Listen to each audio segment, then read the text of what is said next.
Alright, I got this Mercury Force 90 horse.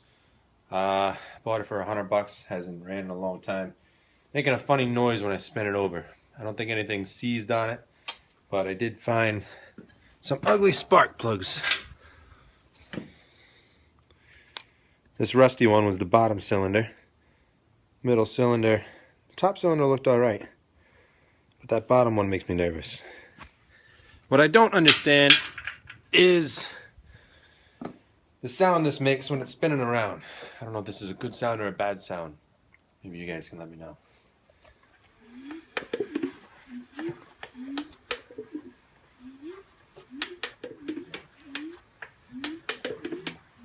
I don't know if you guys can hear the clicking on the video or not.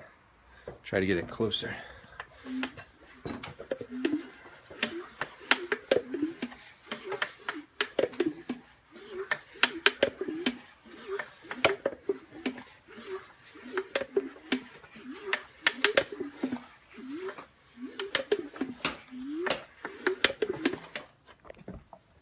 My foot is hitting some tools.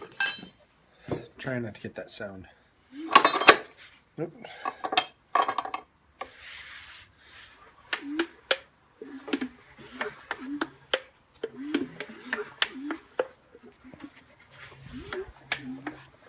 What do you guys think?